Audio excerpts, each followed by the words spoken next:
Hello नमस्कार। एक और investment theme video as part of learn to invest series में आपका स्वागत है।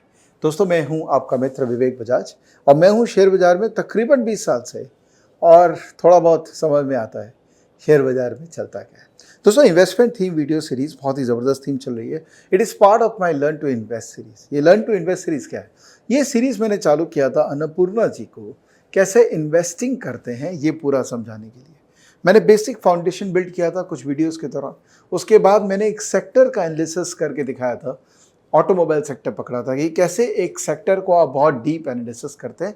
और फिर उसके बाद मैं चालू कर दिया जर्नी इन्वेस्टमेंट थीम्स पकड़ना और उस पर कॉन्सेप्चुअल वीडियोस रिकॉर्ड करना।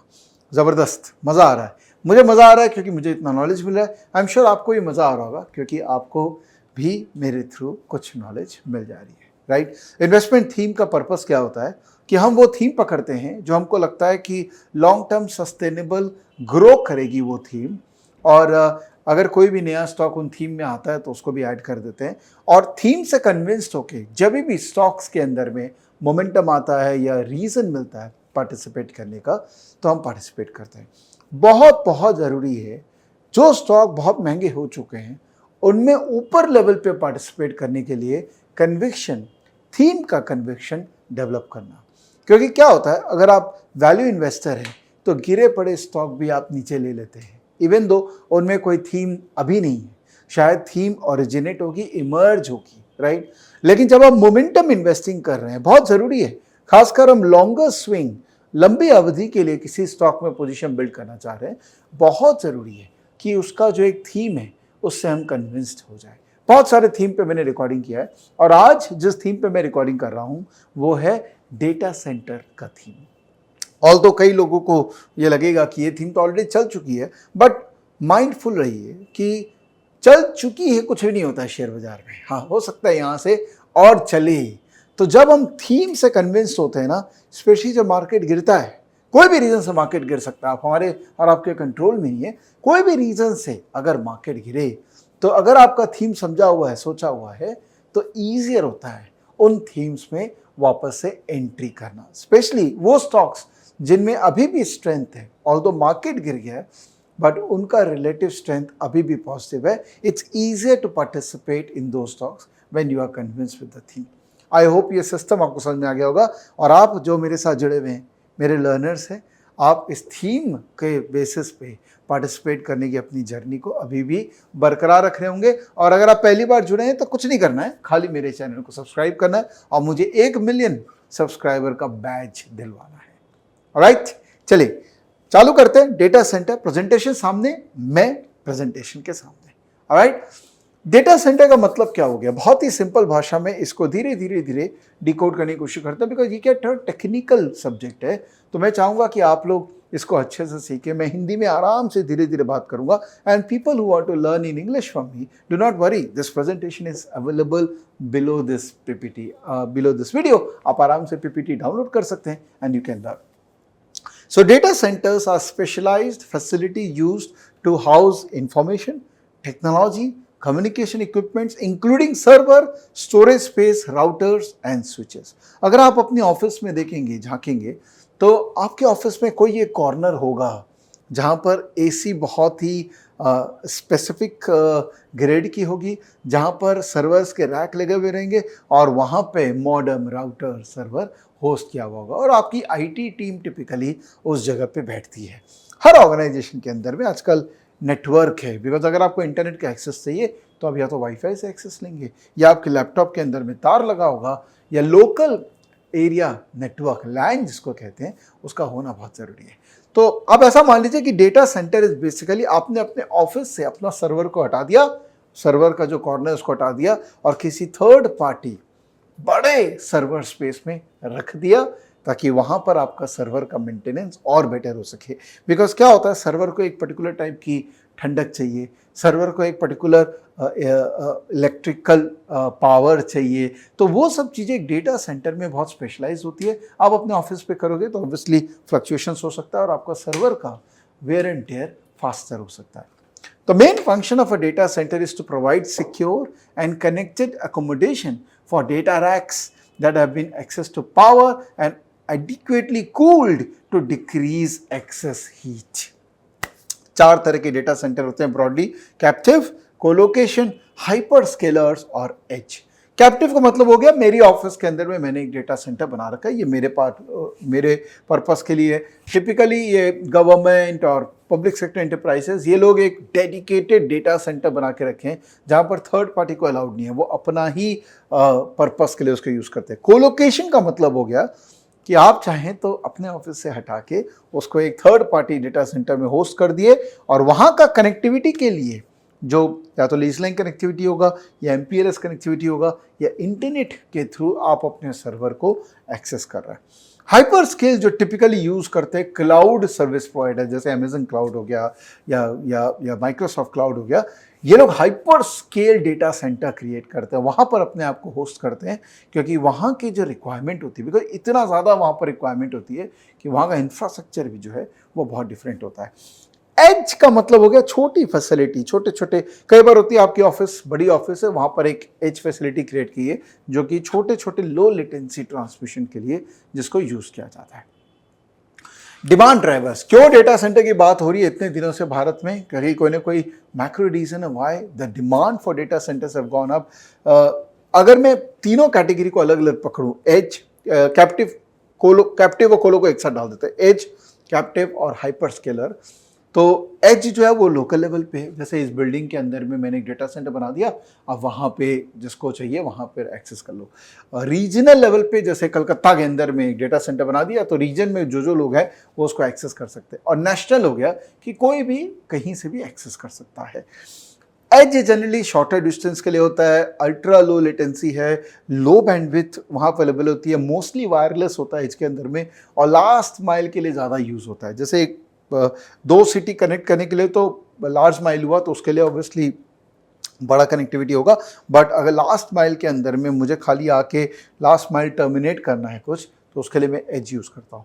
कोलो कैप्टिव हो गया, डेटा एनालिसिस, प्रोसेसिंग, एक्सचेंजेस और सम स्टोरेज। एज में जनरली स्टोरेज नहीं होता है, कोलो के अंदर में स्टोरेज भी होता है, चाहे वो थर्ड पार्टी स्टोरेज प्रोवाइड करता है या अपना सर्वर आप वहाँ पे होस्ट करते हैं। Short medium distance, mostly low and medium latency, medium bandwidth वहाँ पर रिक्वायरमेंट होती है, फाइबर कनेक्टिविटी होती है बिकॉज थोड़ा फास्टर कनेक्टिविटी चाहिए। एज में generally last mile could be wireless और it could be copper connectivity also, और थोड़ा वायरलेस भी वहाँ पर होता है। हाइपर स्केल के अंदर में long distance, longer latency, high bandwidth, trunked fibre, backhauled और बैकएंड, मतलब अगर रेपुटेड बहुत बड़ा डेटा सेंटर क्रिएट करना है, क्लाउड फैसिलिटी क्रिएट करनी है, तो उसके हिसाब से इंफ्रास्ट्रक्चर भी क्रिएट करना होगा। की मेट्रिसेस जिसको यूज करके मेजर किया जाता है डेटा सेंटर्स को, number 1 power uses effectiveness, PUE। इसका मतलब हुआ टोटल पावर की फैसिलिटी कितनी है डिवाइडेड बाय IT इक्विपमेंट जो जितना पावर कंज्यूम कर रहा है। अगर ये 1 के आसपास हुआ तो बहुत अच्छा है, 1 से ऊपर है इसका मतलब कहीं ना कहीं इनएफिशिएंसीज है। पहले ये 2007 के आसपास ये नंबर हुआ करता था 2.5 ओके इंडिया में, जो कि अब हो गया 1.58 2020 में। अब धीरे धीरे ये इंप्रूव होकर 1.55 है और धीरे धीरे ये 1.5 या 1 की तरफ जा रहा है। तो इसका मतलब बहुत सिंपल सा है कि कितना टोटल फैसिलिटी है पावर का और इक्विपमेंट कितना पावर कंज्यूम कर रहे हैं। अगर दोनों बराबर है तो वही बेस्ट एफिशिएंट डेटा सेंटर माना जाता है। दूसरा मैट्रिक्स है data centre concentration.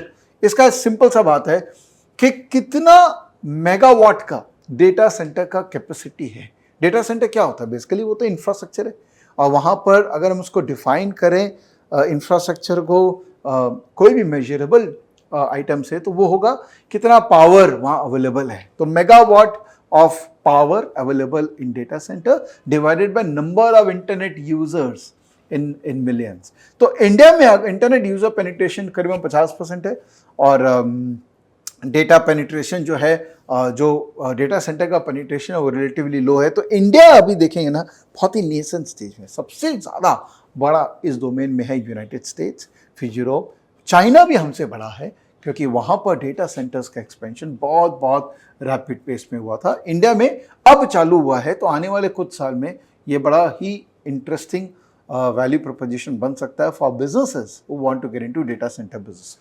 Number of data centres across the world देखेंगे तो सबसे बड़ा बेस है यूएस के अंदर में 5,375 डेटा सेंटर्स है और इंडिया के अंदर में मात्र 151 डेटा सेंटर्स है और चाइना में 448 डेटा सेंटर्स है। हमने ना बहुत सारे रिपोर्ट्स को पढ़ के कोलैड करके एक प्रेजेंटेशन बनाया है। मैं पूरा क्रेडिट अपनी टीम को देना चाहता हूँ बिकॉज मेहनत बहुत करते हैं वो मेरे लिए और मैं मेहनत करता हूँ आपके लिए। आपको खाली बस ये मेहनत को सपोर्ट करने के लिए वीडियो को लाइक करना है और कमेंट में देना है कि yes we are liking it. इतना आप बोल देंगे तो यूट्यूब को पता रहेगा कि आदमी सही काम कर रहा है, इसको और लोगों को प्रमोट करो। Global data centre market size अगर देखें तो इंडस्ट्री वो $600 बिलियन की इंडस्ट्री है जो कि 10.5% CAGR से ग्रो कर रही है और इंडिया में भी इसका ग्रोथ है मच फास्टर है। तो it is not just the India phenomenon, ये ग्लोबल ग्रोथ की इंडस्ट्री है जिसका ग्रोथ इंडिया के अंदर में भी दिख रहा है बिकॉज इंडिया के अंदर में लोकलाइजेशन पे बहुत ज़्यादा फोकस है। India generates 20% of the global data. Internet पे जितना भी डेटा आप देख रहे हैं ना उसका जो सोर्स है उसमें इंडिया का 20% है और डेटा सेंटर का मार्केट शेयर इंडिया का केवल 3% है। तो ये तो बड़ी नाइंसाफ़ी है ना कि हम डेटा इतना प्रोड्यूस करते हैं और हमारे जो घर पे डेटा सेंटर है वो खाली 3% रह गए। तो ऑब्वियसली यहाँ पर अपॉर्चुनिटी दिख रही है और जितना ज़्यादा AI 5G IoT को एक्सपेंशन होगा उतना ज़्यादा इंडिया के अंदर भी डिमांड होगा।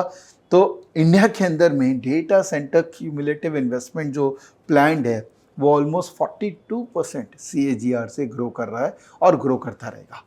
इंडिया का लैंडस्केप के बारे में और थोड़ा बात करते हैं। India has an operational capacity of 1074 megawatt and we are 13th largest data center market in the world with 163 data center as on March 24।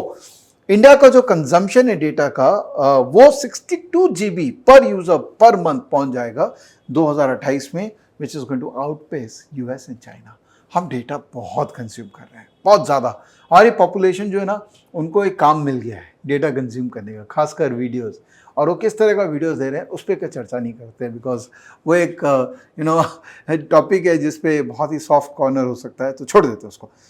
तो दिसंबर 2023 में 1 गीगावाट का कैपेसिटी इंडिया में है जो कि 26% CAGR ग्रो करके $7 बिलियन इन्वेस्टमेंट जाके 2 gigawatt का कैपेसिटी दिसंबर 2026 तक आ जाएगा। This is what India is planning. ये बहुत ही प्यारा स्लाइड हमको मिला, एवेंडस की रिपोर्ट से मिला। बड़ा प्यारा रिपोर्ट इन्होंने बनाया है कि किस सिटी के अंदर में कितना एक्सपेंशन है और कितना हो रहा है। तो ये जो टॉप 7 सिटीज है वो आपके सामने, कलकत्ता भी इसमें से बाय द वे। मुंबई सबसे बड़ा है। मुंबई क्यों है? क्योंकि मुंबई के अंदर में सबसे ज़्यादा कॉर्पोरेट्स है। Mumbai data centre point of view से एक सेफ लोकेशन है और डिमांड भी जहाँ पर है वहीं पर, क्योंकि लोकलाइज डिमांड जहाँ होगा वहाँ डेटा सेंटर का एक्सपोजर आएगा ही आएगा। तो मुंबई के अंदर में 490 कैपेसिटी है, वैकेंसी 3.6% है। ये स्लाइड में आपको दे दूंगा ताकि आपको डेटा नंबर और देखना देख सके। लैंडिंग स्टेशन 12 है, टोटल एसेट 40। बाय द वे मुंबई और चेन्नई में ना जो अंडर सी केबल्स आते हैं ना वो टर्मिनेट होते हैं, उसके कारण भी डेटा सेंटर का वहाँ होना अनिवार्य है बिकॉज अल्टीमेटली भाई फैसिलिटी या तो रॉ मटेरियल के पास होती है या मार्केट के पास होती है। मुंबई ऐसा शहर है जहाँ रॉ मटेरियल भी है और वहाँ मार्केट भी है, तो इसीलिए मुंबई ग्रो कर रहा है और डेटा सेंटर बिजनेस वहाँ पर फ्लोरिश कर रहा है और Adani one of the leaders बनता जा रहा है इस डोमेन में। अभी हीरानंदानी का भी मैंने सुना है कि उनका डेटा सेंटर आ रहा है, but it's a private limited organisation. तो चेन्नई स्ट्रेटेजिक है क्योंकि कॉरपोरेट्स भी वहाँ पर ग्रो कर रहे हैं। बेंगलोर के अंदर में बहुत डिमांड है बिकॉज बेंगलोर की कंपनीज है जहाँ पे, और it's a least active seismic zone Bangalore, वहाँ पर अर्थक्वेक होने की पॉसिबिलिटीज़ बहुत कम है। Delhi is also, in fact government के जितने भी एक्टिविटीज़ है वो दिल्ली प्रेफर करते हैं, proximity to the government.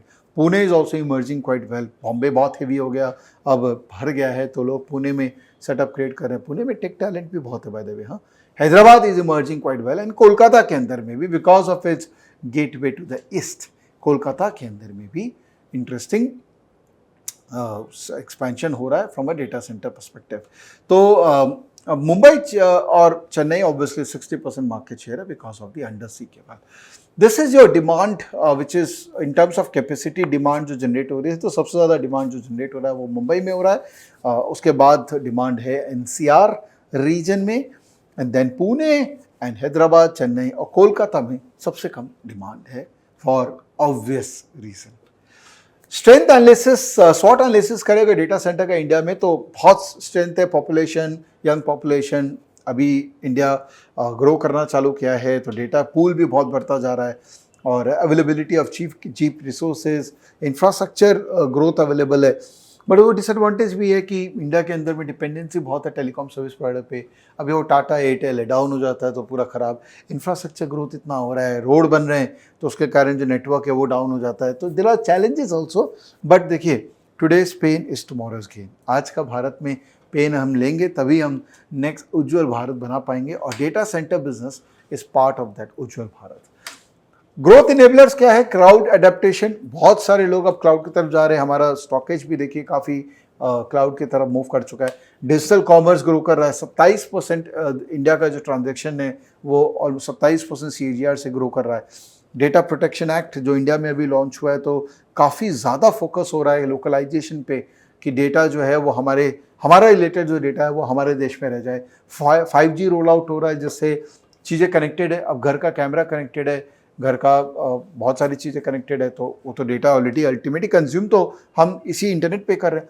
Data usage बढ़ता जा रहा है, मोबाइल फ़ोन से हम जो यूज़ कर रहे हैं डेटा सस्ता होता जा रहा है। खैर अब तो महंगा हो गया थोड़ा सा, बस सस्ता ही। ग्लोबल लेवल पे देखें तो अभी भी इंडिया का डेटा सस्ता है और big analytics, machine learning, AI, IoT ये सब भी ग्रो कर रहे हैं। 26% CAGR से ग्रो कर रहे हैं। क्रिसल ने ये सारा डेटा पॉइंट्स दिया उनके रिपोर्ट के अंदर में। तो चाइना के अंदर में 1 बिलियन इंटरनेट यूजर्स है, 77% पेनिट्रेशन रेट है, ठीक है। US के अंदर में 99% पेनिट्रेशन है और इंडिया के अंदर में अभी 50% पेनिट्रेशन है, 700 मिलियन यूजर्स है। तो इंडिया तो ग्रो करेगा ही, इस पर कोई डाउट नहीं है। इंडिया ग्रो करेगा तो डेटा सेंटर्स की रिक्वायरमेंट बढ़ेगी। ये पेनिट्रेशन को जस्टिफाई करता है। मोबाइल फ़ोन पर 100 पीपल देखोगे तो इंडिया में ऑलमोस्ट 105 हो गया है। इसका मतलब हर इंसान के पास एक मोबाइल फ़ोन है। इंटरनेट यूज़र पर 100 पीपल अगर आप देखोगे तो it's almost 45%। Share of 5G mobile connection अगर आप देखोगे तो 6% है और ई-कॉमर्स शेयर देखोगे तो 4% है out of the total sales. That's 2020 number. तो एवेंडर्स का रिपोर्ट में हमको डेटा मिला, बड़ा अच्छा डेटा है। तो इसका मतलब ग्रोथ अनिवार्य है, ये होना ही है क्योंकि इंफ्रास्ट्रक्चर डेवलप हो रहा है, हमारा पॉपुलेशन यंग है and we all want to stay connected through internet and that's why the growth is inevitable. Okay, data consumption भी इंडिया में ग्रो करता जा रहा है। नंबर आपको बताया है। इनफैक्ट कहा जा रहा है कि 17 एक्साबाइट होता है, आई थिंक 1 बिलियन GB शायद एक्साबाइट होता है, उतना इंडिया में कंजम्पशन मोबाइल ट्रैफिक का बढ़ने वाला है। और हम ऑलरेडी 6G, 5G तो आई है, 6G की बातचीत चालू कर दी है।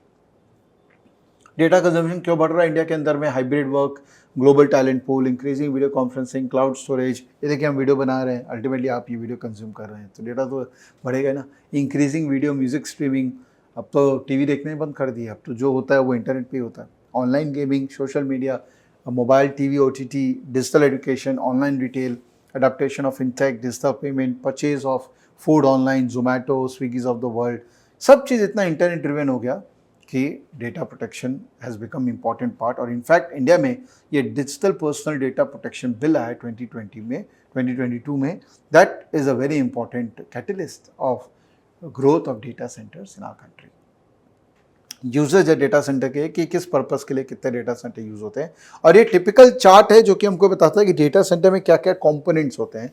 तो एक सर्वर रूम होता है, वहाँ पर एयर कंडीशन प्रॉपर लगा रहता है।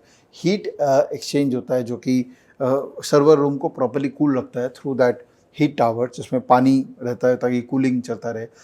एयर कंडीशंस हैं, अलग तरह के एयर कंडीशंस होते हैं। Concrete steel construction, cooling units है।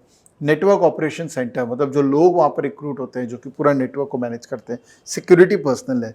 नेटवर्क रैक्स है जहाँ पर एक तो नेटवर्क रैक्स होता है जहाँ पर नेटवर्क स्विचेस होती है और एक सर्वर रैक्स होते हैं जहाँ पर सर्वर होते हैं।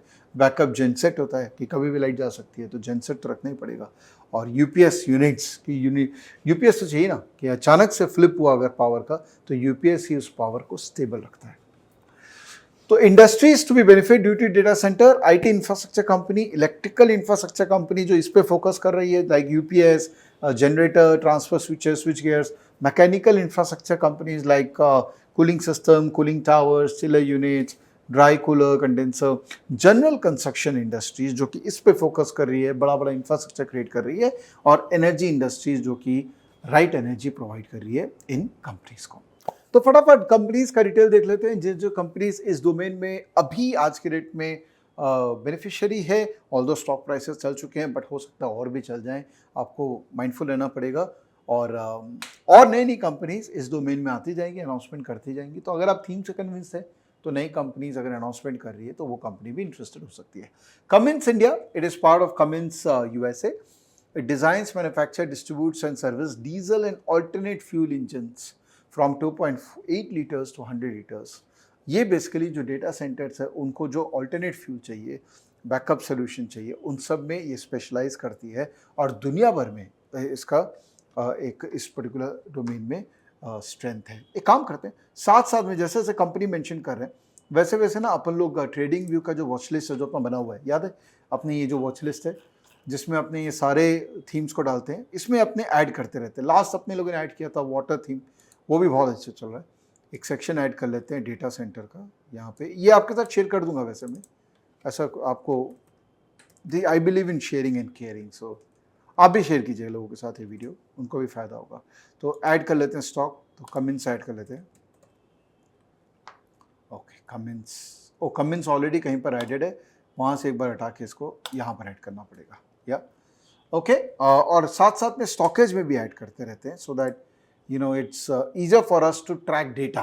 देखिए ट्रेडिंग व्यू से हम टेक्निकल अच्छा ट्रैक कर सकते हैं, बट आई थिंक अगर आपको डेटा ट्रैक करना है हर कंपनी के बारे में तो स्टॉकेज से अच्छा आपको यूटिलिटी नहीं मिलेगा। तो डेटा सेंटर्स थीम, ठीक है, और यहाँ भी ऐड कर लेते हैं। ये आपको खुद ऐड करना पड़ेगा, इसमें हम शेयर नहीं करते, ये आपको खुद मेहनत करनी पड़ेगी इसमें, but I think it's worth putting an effort. ओ इसको मैं ज़रा कस्टम व्यू से हटा के एक बार डिफ़ॉल्ट व्यू कर लेता हूँ so that we can see all the tabs here, और यहाँ पर हम कमिंस डाल देते हैं या Cummins.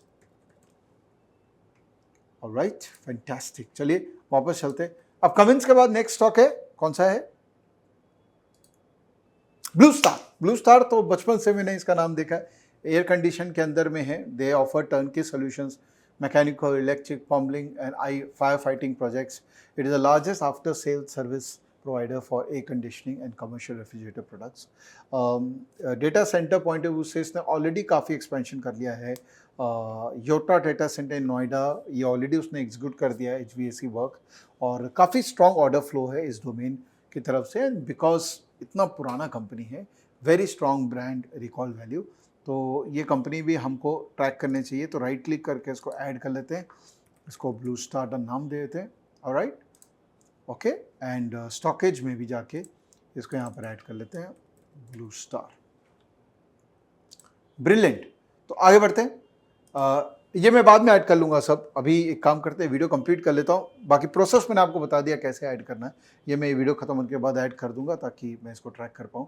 Next is blue star के बाद में अनंतराज। अनंतराज जो है वो रियल एस्टेट बिल्डर है, ये IT parks, hospitality projects, SEZs, office complexes बनाता है। इनके पास ऑलरेडी प्रोजेक्ट इन्होंने ईयरमार्क कर रखा है। इनके पास बहुत बड़ा एक लैंड बैंक था दिल्ली के अंदर में, नोएडा के अंदर में रादर, वहाँ पर इन लोगों ने डेटा सेंटर का अनाउंसमेंट ऑलरेडी कर दिए, और इस साल 300 मेगावाट का डेटा सेंटर वो कह रहे हैं कि हम इसको लाइव कर देंगे। और they have tie up with government agencies, they are very focused on making sure that जो बल्क बायर हैं, जो गवर्नमेंट है और इस तरह के जो कस्टमर्स, पोटेंशियल कस्टमर्स हैं, उनके साथ वो अभी से ही रिलेशनशिप बनाना चालू कर चुके हैं। Techno engineering, electric and engineering company, ये अगेन इंजीनियरिंग, प्रोक्योरमेंट और कंस्ट्रक्शन का एक्टिविटी में है। ये टर्न की पूरा प्रोजेक्ट लेती है। ये भी एक डेटा सेंटर बना रही है 24 मेगावाट का चेन्नई के अंदर में, with an investment of around 160 million. ये शायद Q3 FY25 में तैयार हो जाएगा। और कोलकाता में भी ये डेटा सेंटर बना रहे हैं जो FY26 में लाइव होगा, 24 मेगावाट का, और they have other plans to do the same in Mumbai and Noida.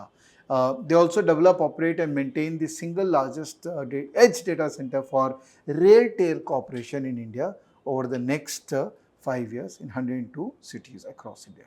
Next चलते हैं, नेक्स्ट है नेटवेब टेक्नोलॉजीज, ये India's leading high and computing solution provider with fully integrated design and manufacturing capabilities. इन्होंने, इनके client है IIT Jammu, IIT Kanpur, NMDC, graviton research capital, institute of nano science, इस तरह के इनके क्लाइंट्स है। इनका जो वर्किंग है, it is they have a business offering like high performance computing, super computing, private cloud और hyper coverage infrastructure। तो इंफ्रास्ट्रक्चर सर्विस के अंदर में इन्होंने अच्छा काम किया है, ऑल तो बहुत एक्सपेंसिव है। इनका जो हार्डवेयर है, सुपर कंप्यूटर जो है वो 11 टाइम्स लिस्ट हुआ है in world's top 500 super computers. Very interesting. Although stock बहुत एक्सपेंसिव है, पी रेशियो काफ़ी हाई है, but very very interesting. Orient Pro works in providing business solution in the field of transaction banking platform, customer experience, smart city and smart transportation experience and cyber security। ये भी एक it's a more of a service company जो कि data centers जो बना रहे हैं उनको assist करती है। And the company has signed up with some customer for providing consultancy and assistance for rolling out 100 megawatt of data center within the next few years। इनका जो प्रेजेंस है tier 2 cities, tier 2 data centres में है, tier 2 tier 3 different tiers के data centres है, tier 1 2 3। Actually हर tier के data centre की एक अलग रिक्वायरमेंट होती है। जैसे डेटा सेंटर में कॉन्करेंसी होनी चाहिए पावर के, डेटा सेंटर का इंफ्रास्ट्रक्चर का साइज़, एसी का क्वालिटी, ये सब डिफाइन करता है वो टीयर 1 टीयर 2 टीयर 3 को बिलोंग करता है। ये कंपनी जो है वो नवी मुंबई, हैदराबाद और बैंगलोर बेस्ड डेटा सेंटर पे वर्क करती है। BlackBox, again tech company, providing consulting for networking and tech and now also into data center। इन्होंने FY24 में $105 मिलियन का डेटा सेंटर और in building 5G on good solution का इनके ऊपर में ऑर्डर आया था and they are working on implementing those orders. 86% of the revenue of BlackBox comes from system integration। Offerings under this segment includes unified communication, data centre and edge IT, cyber security, digital solution. ये जितने भी modern take requirements है इन सब के अंदर में BlackBox involve है। Again stock 56 का पी में ट्रेड कर रहा है, बट अगर यहाँ से परफॉर्म करते रहे ये लोग तो डेफिनेटली ये मल्टीबैगर भी रह सकता है। E2E नेटवर्क जो कि एक again consultancy, cloud technology consultancy में इन्वॉल्व है, जो कि they are also working on their own data center। the capacity जो है 100 किलोवाट से 4200 किलोवाट का कैपेसिटी पे डेटा सेंटर बना रहे और आने वाले 7 साल के अंदर में इनकी कैपेसिटी इंक्रीज होगी। तो again it was an SME जो पहले था, अभी obviously they have done phenomenally well for themselves. So बहुत सारे लोग हैं जो इस टॉपिक पे काफ़ी कंटेंट बनाते जा रहे हैं, जैसे broking firms like BNK, JM financials, हमारी team, DAM Capital, JLL, Crisil rating, ये सारे लोग हैं जो डेटा सेंटर पे काफ़ी अच्छा कंटेंट बनाया। हमारी टीम ने इन सब से लिया, हम उनको थैंक यू करना चाह रहे हैं। और आपको अगर बेनिफिट मिला होगा तो ये आप वीडियो शेयर कर सकते हैं। स्टॉक्स के इन्फॉर्मेशन, क्योंकि स्टॉक की इन्फॉर्मेशन फैक्चुअल है तो वो यहाँ पर मेंशन आप देख सकते हैं। अब हमारा काम क्या है? हमारा काम ये है कि अब ये स्टॉक्स को हमको ट्रैक करना है। आइडियली हमको वीकली चार्ट में इनको ट्रैक करना चाहिए, और अगर इसमें मोमेंटम है, जैसे ब्लू स्टार में मोमेंटम है, कई बार मोमेंटम चला जाएगा फिर वापस इमर्ज होगा, तो आइडियली क्या करना चाहिए? जब भी मोमेंटम नया इमर्ज होता हो इन स्टॉक्स में पार्टिसिपेट करना चाहिए। आपको मैं इस क्लासिक एग्जांपल देता हूं, जैसे जब जियो का आया था तो अपन लोगों ने CDSL की बात की थी। अब देखो इसमें मोमेंटम आता है, कंटिन्यू करता है, फिर रुक जाता है और फिर वापस से एक रेंज में स्टॉक चला जाता है। जब रेंज ब्रेकआउट देता है तो फिर वापस से मोमेंटम आता है, फिर मोमेंटम कंटिन्यू रहता है, फिर डाई डाउन हो जाता है, फिर एक रेंज बनाता है। तो हम एज अ मार्केट पार्टिसिपेंट, हमारा काम क्या है? ये थीम में जितने भी स्टॉक्स है ना, ये थीम्स में जितने भी स्टॉक है इनको ट्रैक करना, इनमें जो सबसे ज़्यादा मोमेंटम में है उसमें पार्टिसिपेट करना, और जो मोमेंटम से हट चुका है, जो रेंज में चला गया है, एक बार वहाँ से पैसा निकाल के मोमेंटम वाले स्टॉक्स में डाल देना। तो आज का जो थीम था, it has been added as part of our comprehensive discussion of themes which we have been doing for many days। In fact, अगर आप स्टॉकेज के यूज़र हैं तो आपको यहाँ पे स्टॉकेज के अंदर में free of cost stockage learn में फंडामेंटल में अगर आप जाएंगे तो यहाँ पर आपको लर्न टू इन्वेस्ट में सारे थीम्स मिल जाएंगे जो आज तक मैंने रिकॉर्ड किया है। और कोशिश यही करता हूँ कि कम से कम महीने में 2 थीम तो रिकॉर्ड करूँ, क्योंकि उससे मुझे भी ज्ञान मिलता है और साथ साथ में स्टॉक आइडिया अपॉर्चुनिटी भी मिलती है जिसमें मैं पार्टिसिपेट कर पाता हूँ। I hope you are liking this exercise. मुझे बहुत पसंद आ रहा है, आपको पसंद आ रहा है तो आप लाइक कीजिए and do share with your friends and family. चलिए, थैंक यू सो मच। अपना ध्यान रखिए दोस्तों। जय हिंद।